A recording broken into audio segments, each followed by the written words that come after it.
Dulu dalam episod Mahsyar kita dah cerita sebanyak 7 siri, sehinggalah semua orang beredar setelah menerima buku dengan tangan kanan, alhamdulillah, ataupun menerima buku dengan tangan kiri ataupun daripada arah belakang, wal'iyadzubillah. Lalu Allah mengeluarkan salah satu daripada makhluknya yang luar biasa. Makhluk itu bernama kematian, sehingga dapat dilihat oleh penduduk mahsyar seluruhnya, kerana kematian ketika itu dirubah oleh Allah kahayati kabishin amlah, menjadi rupa dan bentuk seekor biri-biri yang bertumpuk hitam dan putih. Begitulah berakhirnya tragedi ataupun episod terakhir sekali, apabila sebuah kematian itu dibunuh sendiri oleh penciptanya, disembelih sendiri oleh penciptanya, iaitulah Allah Jalla Jalaluh Tabaraka wa Ta'ala, yang paling berkuasa, yang hidup dan takkan pernah mati.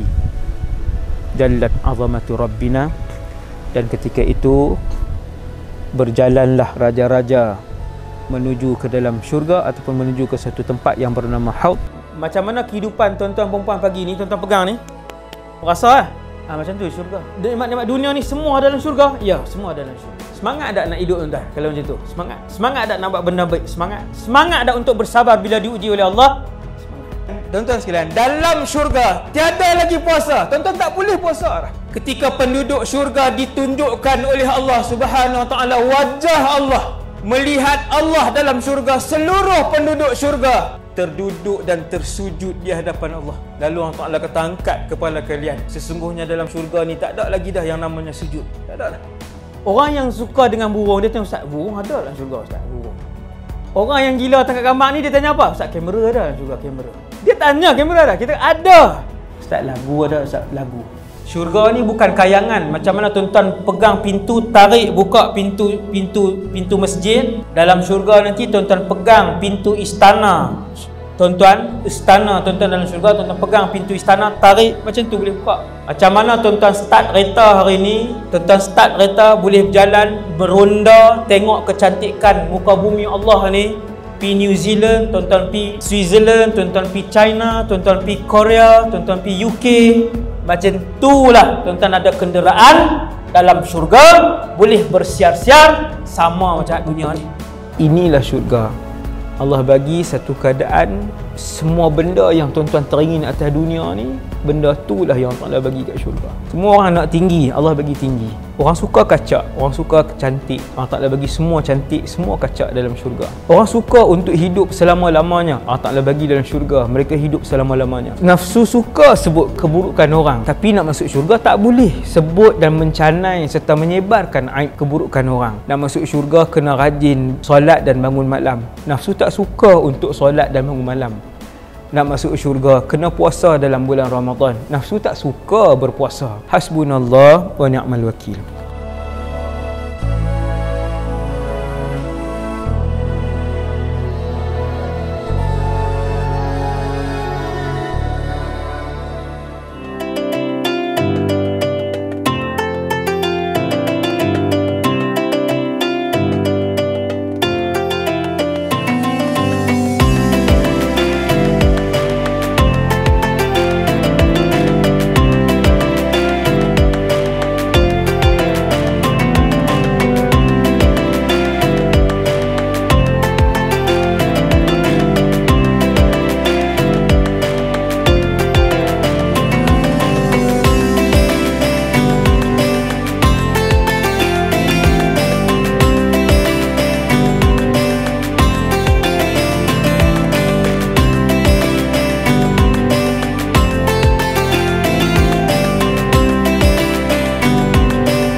Assalamualaikum warahmatullahi wabarakatuh.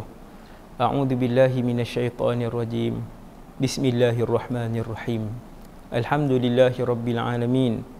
wa afdhalus salati wa atamut taslim ala sayyidina wa habibina Muhammad ibn Abdillahil Amin wa ala alihi wa ashabihi wa man tabi'ahum bi ihsanin ila yaumiddin.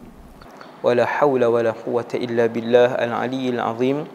Wala hawla wala quwwata illa billah al-aliyyil azim. Wala hawla wala quwwata illa billah al-aliyyil azim. Rabbi syrah li sadri wa yassir li amri wa hlul 'uqdatan min lisani yafqahu qawli. Allahumma hdi qalbi wa saddid lisani bihaqqi sayyidina Muhammad sallallahu alaihi wasallam. Syukur kepada Allah Subhanahu wa taala. Kita nak bercakap tentang satu tempat yang akan menjadi destinasi terakhir, satu negara yang akan menjadi destinasi terakhir, satu alam yang akan menjadi destinasi terakhir semua manusia yang ada di atas muka bumi Allah. Dia Islam ke, dia kafir ke, dia percaya ke, dia tak percaya ke, dia miskin ke, dia kaya, alam ini adalah alam yang menjadi destinasi terakhir. Ketika sampai di alam itu, iaitulah alam akhirat, kesemua manusia daripada manusia pertama yang wujud dalam dunia ini, iaitulah bapa kepada semua manusia, Adam alaihissalam, sampailah bayi yang terakhir yang hidup di atas muka bumi ini, mereka semua hanya ada dua pilihan di alam terakhir itu, sama ada syurga ataupun neraka. Ada dua negara sahaja. Sesiapa yang melangkahkan kakinya masuk ke dalam syurga, kaki kanan dan kaki kirinya, ketahuilah dia tidak akan celaka dan susah buat selama-lamanya. Ketahuilah dia tidak akan miskin dan sakit buat selama-lamanya. Siapa yang dah masuk syurga, dia takkan keluar dah. Dia takkan keluar dah. Dia akan kekal terus ke dalam syurga, insya-Allah. Adapun yang masuk dalam neraka ada dua kemungkinan. Orang yang masuk ke dalam neraka ada dua kemungkinan. Yang pertama ialah mereka yang kekal, nas'alullah as-salamah wal a'yadhu billah min dhalik. Mereka yang kekal duduk selama-lamanya, takkan keluar, dalam keadaan tersiksa dan sakit sampai bila-bila. Kumpulan kedua yang masuk dalam neraka ialah mereka yang akan keluar selepas diazab. Itu cerita neraka. Kita hari ini kita nak menjelajah satu perbahasan tentang satu alam yang satu destinasi yang seronok. Sesiapa yang mendengar dengan jiwa dan iman kepada Allah, jiwa yang terbuka, penuh rasa gembira, kasih rindu kepada Allah dan Nabi SAW, dengan iman, yakin kepada Allah, insya-Allah dia takkan hidup dalam keadaan tertekan di atas muka bumi Allah. Dia tetap akan berusaha, tetap cemerlang, produktif di atas muka bumi Allah ni, muslim, mukmin yang berjaya, seperti mana salafus salih dulu hidup. Mereka yang menguasai dunia dan juga akhirat. Jadi orang yang melebihkan akhirat, menumpukan akhirat ni jangan risau. Bukanlah mereka yang akan ketinggalan dalam perkara-perkara dunia, ekonomi, perubatan, politik, sosial dan lain-lain. Tetapi insya-Allah mereka yang melebihkan akhirat, mereka yang menguasai akhirat, mereka juga adalah yang akan memimpin hal-hal keduniaan seperti mana yang berlaku kepada umat-umat Islam yang terdahulu. Muslimin muslimat yang dirahmati Allah sekalian, episod pertama, muqaddimah tentang alam syurga. Selepas semua orang berada di mahsyar, kita pun ditimbang.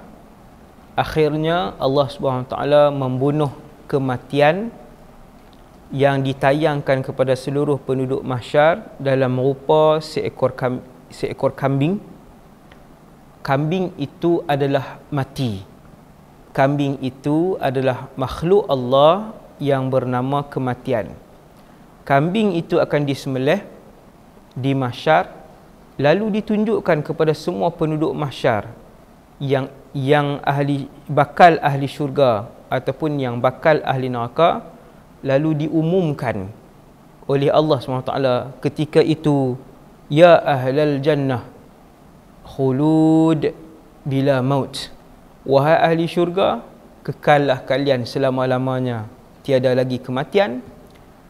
Wa ya ahlan nar khulud bila maut, wahai ahli neraka, kekallah kalian tanpa kematian. Kemudian semua manusia akan menuju ke destinasi dua tempat ketika itu, iaitu ke tempat telaga. Maksudnya ada kawasan untuk mereka yang berdiri lama di mahsyar minum dan rehat. Itu destinasi ataupun stesen yang seterusnya. Nah, itu pun kita tak cerita lagi di sini sebab kali ni episod ni kita nak hurai tentang syurga. Ada orang pergi ke kawasan telaga-telaga ni kemudian dihalau, dan ada orang yang pergi ke kawasan telaga ni mereka dapat minum bersama dengan nabi dan rasul mereka masing-masing. Setelah selesai stesen telaga-telaga ini, maka manusia akan bergerak ke stesen seterusnya, iaitulah sirat. Sirat adalah satu alam lagi, dan ia adalah yang terakhir sebelum seseorang itu masuk ke dalam syurga ataupun jatuh daripada sirat itu, maka terus masuk ke dalam neraka. Bagi yang lepas titi sirat, maknanya mereka akan berada di depan pintu syurga. Nabi Muhammad sallallahu alaihi wasallam menceritakan kepada kita hadis yang begitu banyak bahawasanya manusia yang paling awal melintasi titian sirat adalah baginda Rasulullah sallallahu alaihi wasallam. Titi sirat ini sangatlah panjang. Okey, bila Nabi dah sampai di sana, maka tentu sekali ada orang yang mengiringi Rasulullah sallallahu alaihi wasallam. Siapakah mereka yang mengiringi Rasulullah sallallahu alaihi wasallam? Jawapan dia adalah mereka adalah yang terbaik di kalangan umat Nabi sallallahu alaihi wasallam dari segi iman, kebaikan dan pahala mereka. Siapakah yang terbaik di kalangan umat Nabi Muhammad? Yang ni tak ada khilaf, yang terbaik di kalangan umat Nabi Muhammad adalah para sahabat radhiyallahu anhum. No? Manusia pertama yang akan berdiri di depan pintu syurga adalah Nabi. Ketika itu pintu syurga dalam keadaan tertutup. Ketika itu pintu syurga dalam keadaan tertutup. Tuan-tuan. Jadi bila Nabi sampai, kita boleh bayang lintas sirat seorang-seorang, maka sampai depan pintu syurga. Sampai seorang-seorang. Ada yang sekelip mata melintas titian sirat. Ada yang satu hari suntuk.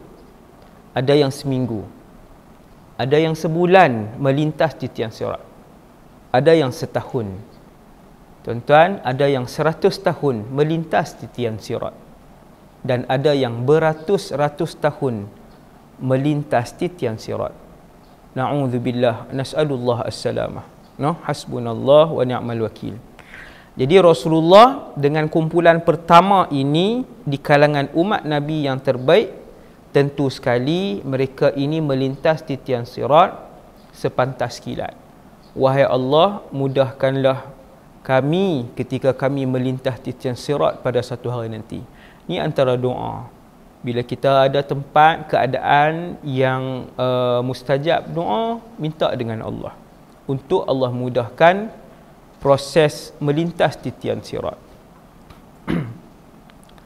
Bila Nabi sampai, Rasul-Rasul ini kita tak mau ceritalah, yang tu sudah pasti dah sampai juga. Nabi dan para sahabat dan umat Rasulullah yang VVIP sampai. Lalu mereka mendapati pintu syurga tutup. Pintu syurga, kata Rasulullah sallallahu alaihi wasallam, lebar pintu syurga ketika itu adalah selebar seperti mana jarak daripada Makkah pergi ke Hajar.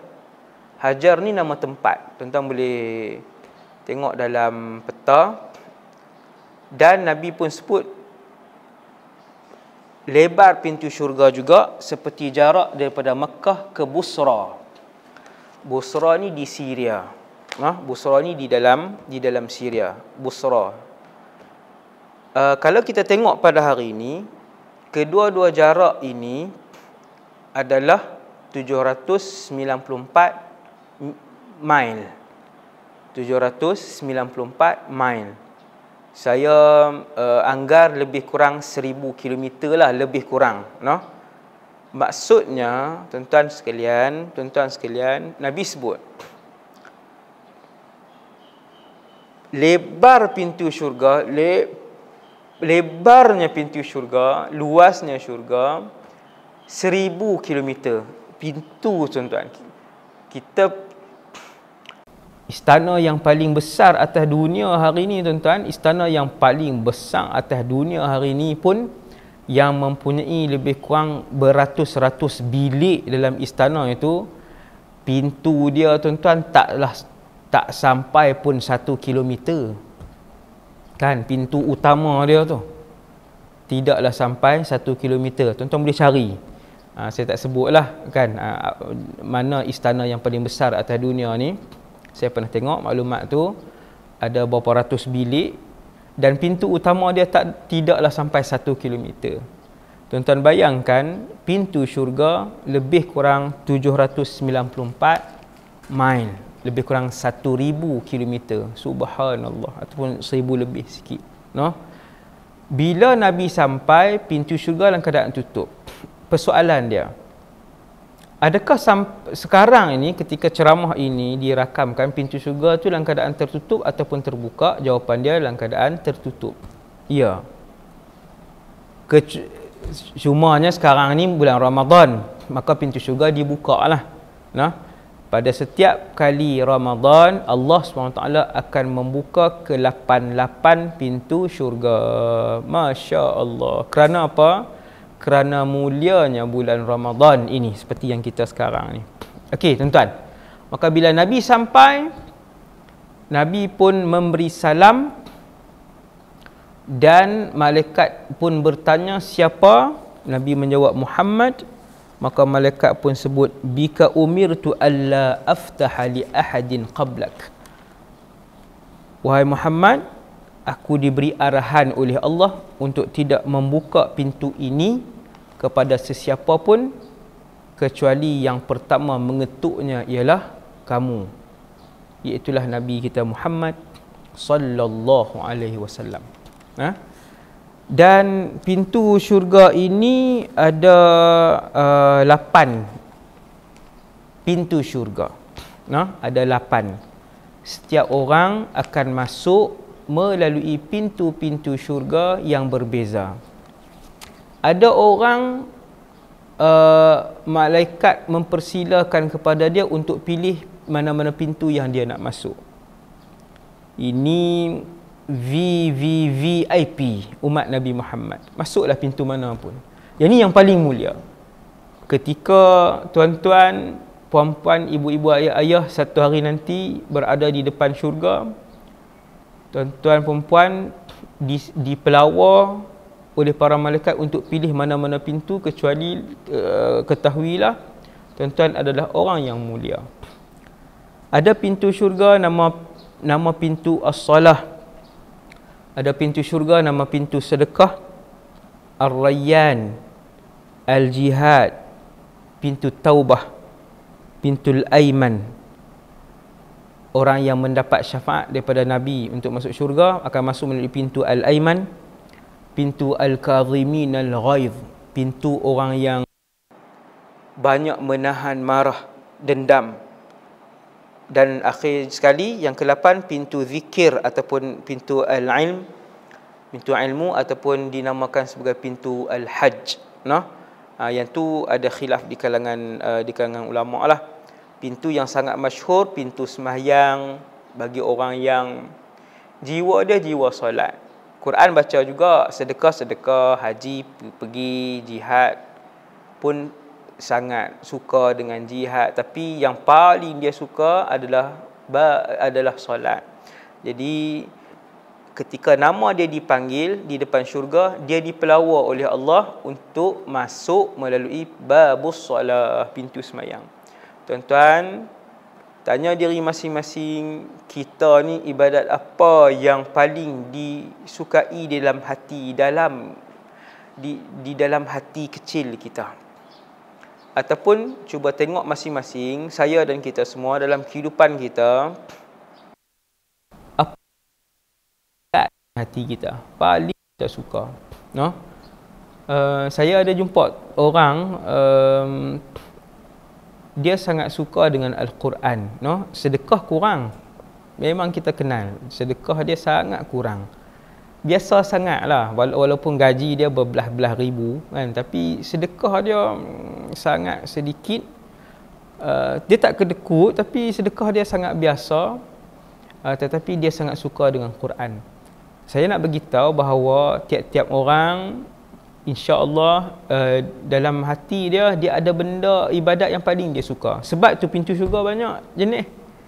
Ada orang masuk melalui pintu sedekah, Quran baca tak banyak, jihad pun tak, haji pun dia tak mampu pi,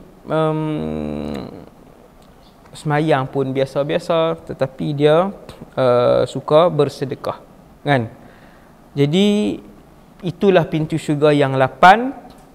Maka ada orang dipelawa oleh Allah, VIP ni, untuk masuk mana-mana pintu yang dia nak, dan ada orang yang dipelawa untuk masuk melalui pintu-pintu yang tertentu. Apabila habis kumpulan yang masuk melalui pintu solat, maka pintu itu akan ditutup buat selama-lamanya. Selama-lamanya ni tak ada ending, tutup. Kemudian baru dipanggil pula mereka-mereka daripada Babur Rayyan, iaitu mereka yang sangat suka berpuasa. Di atas dunia dulu, waktu dia hidup, dia ni puasa ni kira habis mitah. Memang sangat suka dengan puasa. Maka dia, insya-Allah, dia masuk daripada Babur Rayyan.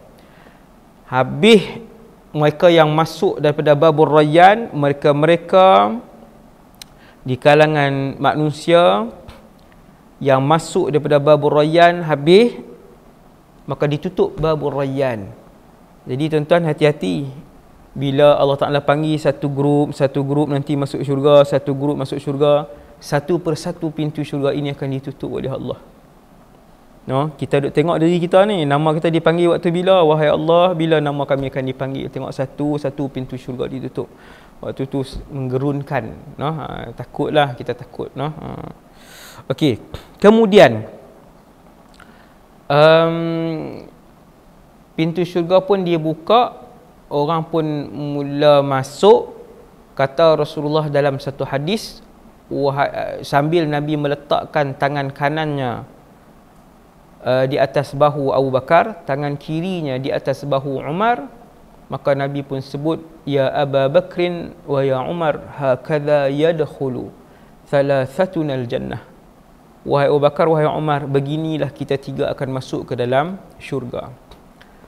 Itu umat Nabi Muhammad yang paling mulia sekali, masuk serentak dengan Nabi.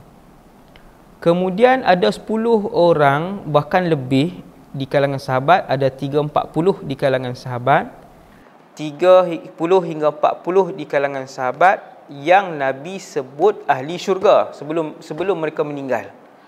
Ketika di dunia, Nabi sebut, antara hadis yang paling masyhur ialah bila Nabi sebut Abu Bakrin fil jannah, wa Umaru fil jannah, wa Uthmanu fil jannah, wa Aliyun fil jannah.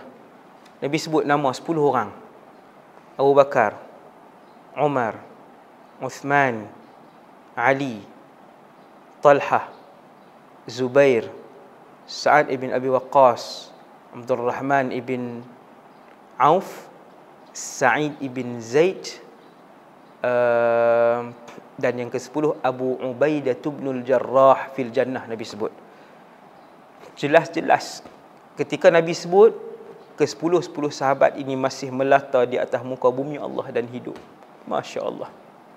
Adakah 10 ni saja? Tidak. Ada lagi yang lain. Antaranya yang Nabi sebut Hamzah. Ada ahli syurga, Hamzah bin Abdul Muttalib, Ja'far ibn Abi Talib, pernah Nabi sebut Dahdah, Sayyiduna Dahdah Nabi pernah sebut ketika hidup sebagai ahli syurga. Bilal bin Rabah Nabi pernah sebut ketika hidup di dunia sebagai ahli syurga. Khadijah bintu Khuwailid radhiyallahu anha Nabi pernah sebut sebagai ahli syurga. Ada beberapa puluh di kalangan sahabat, sangat mulia, Masya Allah. Mereka ni pastinya akan masuk syurga sekali dengan Nabi. Dan Nabi pun ada sebut dalam satu hadis, antara VVVIP, yang ini berita gembira untuk saya dan kita semua. Semoga Allah SWT menjadikan saya dan kita semua, sama ada yang dengar ceramah ni ataupun yang tidak dengar, tergolong dalam kumpulan VVVIP ni, kumpulan termulia di kalangan umat Nabi Muhammad sallallahu alaihi wasallam. Iaitulah mereka-mereka yang akan masuk ke dalam syurga, yang kumpulan yang paling awal, kumpulan yang awal akan sampai ke depan pintu syurga. Iaitulah Nabi sebut awwalu zumratin tadkhulul jannah hiya zumratul lati tadkhulu bila hisabin. Kumpulan pertama yang akan masuk syurga ialah satu kelompok manusia di kalangan umat Nabi Muhammad sahaja. Yang ni kelompok umat Nabi Muhammad sallallahu alaihi wasallam saja, satu kumpulan. Mereka ini adalah kumpulan yang masuk ke dalam syurga tanpa hisab, tanpa perhitungan. Tak timbang dah. Berdiri di mahsyar, tak timbang dah. Terus pergi ke Haudun Nabi, telaga Nabi, telaga Kautsar. Kemudian terus sepantas kilat melintas titian sirat, berada di depan syurga, masuk syurga bersama dengan kumpulan terawal Nabi sallallahu alaihi wasallam. Siapakah kumpulan ini? Umat Nabi Muhammad sahaja yang diberikan kemuliaan tanpa hisab. Jumlah mereka 70,000. Tuan-tuan, 70,000 ni tak banyak, sangatlah sedikit. 70,000 ini tak banyak, sangatlah sedikit. Maka kita pun sedih bila dengar 70,000. Sebab apa saya kata sikit? Sebab sahabat saja pun dah 100,000 lebih. Sahabat Nabi 100,000 lebih. Kalau hanya 70,000 yang boleh masuk syurga ni, habis ke sahabat Nabi dah, confirm habis ke sahabat Nabi. Tetapi kata Nabi dalam satu hadis, 70,000 di kalangan umat aku akan masuk syurga tanpa dihitung. Fastazattu Rabbi Azza wa Jal, kata Nabi, aku minta untuk Allah tambah.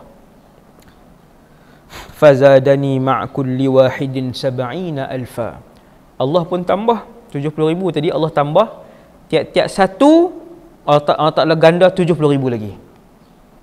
Tuan-tuan, 70,000 darab 70,000, lebih kurang 49 bilion orang. Lebih kurang 49 bilion di kalangan umat Nabi Muhammad. Syurga itu kuota dia. Itu jumlah kuota dia. Berapa orang akan masuk? Wallahu a'lam. No? Tuan-tuan, kuota dia banyak. Kuota dia sangat banyak. Sekarang terpulang kepada saya dan kita semua untuk selalu memohon kepada Allah SWT. Allah Ta'ala muliakan kita. Ni antara doa yang terbesar untuk seseorang tu mohon kepada Allah, selain daripada dia mohon redha Allah, mohon syurga Allah. Dia memohon untuk masukkan dia dan adik keluarga dia ke dalam syurga tanpa hisab. Okey, itu sadat ahlil jannah, orang panggil golongan bangsawan di dalam syurga. Tu bahasa yang paling tepat tu kan. Bangsawan ni maksudnya yang terawal masuk syurga lah. Tadi saya dah ceritakan, kumpulan-kumpulan yang mulia. Okey, jadi kita dah habis cerita tentang siapa bangsawan yang pertama yang masuk syurga, nama-nama pintu syurga, dan kita juga telah pun nama syurga. Nama pintu lain tuan-tuan, pintu-pintu syurga lain, nama-nama syurga lain. Walaupun ada perbezaan pendapat tentang nama-nama itu, kan. Macam syurga yang nanti kita masuk, di dalam syurga ni dia ada negeri-negeri dia. Ada syurga Aden, Adnan orang Melayu panggil, syurga Aden. Ada Jannatu Darussalam, syurga As-Salam. Ada syurga Al-Muttaqin, ada syurga Al-Khuld, ada syurga Al-Ma'wa, Jannatul Ma'wa. Ada syurga An-Na'im, Jannatul Na'im. Subhanallah. Kata Rasulullah sallallahu alaihi wasallam, sebelum saya terlupa, Nabi sallallahu alaihi wasallam sebut, apabila kalian memohon kepada Allah, maka mintalah kepada Allah syurga Firdaus, kerana ia adalah syurga yang paling tinggi. Yang paling tinggi. Apabila pintu syurga telah dibuka,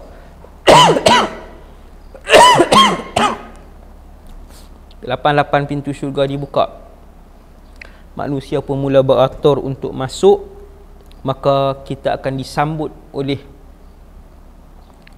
para malaikat dan Allah Subhanahu wa taala sendiri dengan ucapan, salamun alaikum tibtum fadkhuluha khalidin. Sejahteralah ke atas kamu semua wahai penduduk syurga. Tibtum, kalian telah beruntung. Fadkhuluha khalidin, masuklah ke dalam syurga dan tak keluar selama-lamanya. Hiduplah di dalam syurga buat selama-lamanya. Apabila ahli syurga masuk ke dalam syurga, antara ucapan awal yang mereka sebut di hari-hari pertama dalam syurga, alhamdulillahillazi hadana li hadza. Terima kasih wahai Allah, segala pujian kepadamu wahai Allah, allazi hadana li hadza, sebab pemilih kami untuk diberikan hidayah. Tuan-tuan, manusia hari ini ada 7 bilion hari ini yang hidup hari ini 2021. Ada 7 bilion manusia. Berapa orang yang Allah pilih untuk diberikan iman dan mampu menuturkan la ilaha illallah Muhammadur Rasulullah? Jawapan dia 2 bilion sahaja. 2 bilion sahaja. Sebab tu bila ahli syurga masuk syurga, alhamdulillahillazi hadana li hadza. Bersyukur kepada Allah, segala pujian bagi Allah yang telah memilih kami untuk diberikan hidayah. Wa ma kunna linahtadiya laula an hadanallah. Kami ni kalau Allah tak pilih nak bagi hidayah, nescaya kami tak dapat hidayah tersebut. Maka wahai Allah, terima kasih. Wahai Allah, bersyukur kepadamu wahai Allah di atas nikmat hidayah yang Allah pilih kepada kami. Kemudian siapa penduduk syurga ni, siapa yang paling banyak? Nabi ada sebut. Nabi kata ittala'tu fil jannah. Allah Ta'ala pernah tunjuk syurga kepada Nabi. Fara'aitu akthara ahliha al-fuqara. Maka aku mendapati majoriti penduduk syurga ialah fakir. Majoriti yang Nabi sebut al-fuqara, mereka-mereka yang fakir. Nak faham lebih mudah lagi, Nabi kata ala ukhbirukum bi ahlil jannah. Maukah kalian aku bagi tahu tentang ahli syurga? Siapa yang paling banyak dalam syurga? Maka sahabat berkata, bala ya Rasulullah, ya wahai pesuruh Allah, bahkan kami nak dengar. Nabi kata kullu dha'ifin mutadha'if law aqsama 'ala Allah la abarrah. Setiap orang-orang yang kamu nampak lemah, tak, bukan lemah sakit ni, maksudnya yang tak masyhur, tak ada jawatan, tak ada duit ringgit. Kita nampak nampak orang selekeh je, nampak macam orang tak ada nama, tak ada apa, macam itulah disebutlah dalam dunia. Nabi kata mereka inilah dhaifin mutadhaif, inilah fuqara, inilah yang paling banyak sekali di dalam syurga. Hati-hati orang kaya, kuota kalian sedikit. Hati-hati orang kaya, kuota kalian adalah, kuota orang kaya ni sikit. Adakah Orang kaya tak boleh masuk syurga? Dah, orang kaya boleh masuk syurga. Orang kaya pun ada yang masuk ke dalam syurga. Cuma Nabi nak beringat siapa majoriti ahli syurga ni, majoriti orang yang tak ada nama, yang dalam dunia ni tak ada nama, tak ada pangkat, tak ada kemasyhuran, tak ada apa. Hidup rajin, bekerja rajin, apa semua kan, beribadah rajin, banyak buat kebaikan, tetapi tiada nama dan tiada apa-apa keduniaan kepada mereka ini, no? Ada orang kata, ada orang kaya tak puas hati, dia kata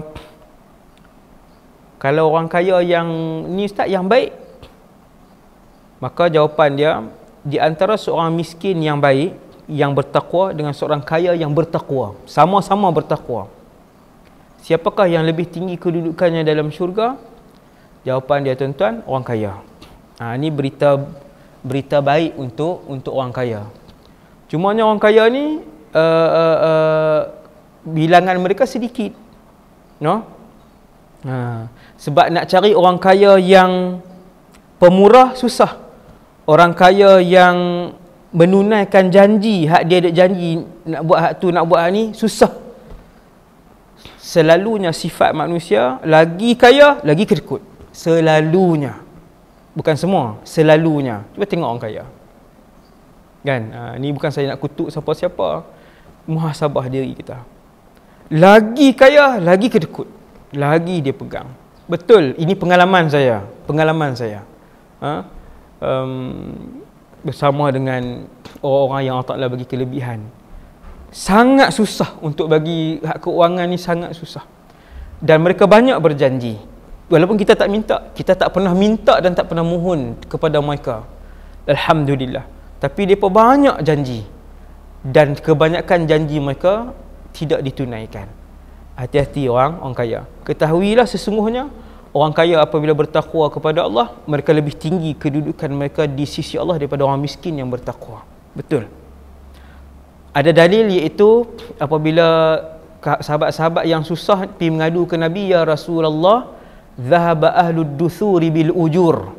Wahai Rasulullah, sahabat-sahabat yang kaya banyak infak fi sabilillah. Bila nak jihad, mereka infak, mereka beli telaga, mereka beli makanan untuk orang susah sebagainya. Kami nak buat juga kebaikan tu ya Rasulullah. Nabi pun ajak satu zikir, 33 subhanallah, 33 alhamdulillah, 33 Allahu akbar. Kemudian sahabat-sahabat ni pun seronok kan, yang miskin ni seronok, mereka pun balik dan beramal. Kemudian lepas beberapa ketika, mereka mai bagi tahu, ya Rasulullah, orang kaya pun buat juga zikir-zikir tu.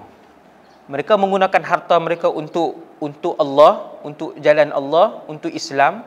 Dan mereka pun buat apa yang kami buat. Kami baca Quran, mereka baca Quran. Kami zikir, mereka zikir. Kami semayang malam, mereka semayang malam ya Rasulullah. Waktu tu baru Nabi sebut, dzalika fadlullah yu'tihi man yasha. Nabi kata itulah pilihan dan kelebihan yang Allah bagi kepada orang yang Allah nak. No?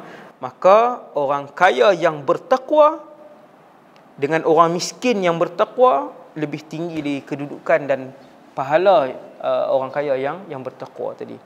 Di kadar itu dulu untuk episod pertama ni, tak masuk syurga gitu tuan-tuan. Baru duduk depan baru duduk depan pintu syurga, sifat ahli syurga dan sebagainya. Kita akan jumpa lagi dalam episod yang kedua tentang syurga, insya-Allah. Aqulu qawli hadza astaghfirullahal azim li wa lakum wa sallallahu ala sayidina Muhammad wa ala alihi wasallam. Assalamualaikum warahmatullahi wabarakatuh.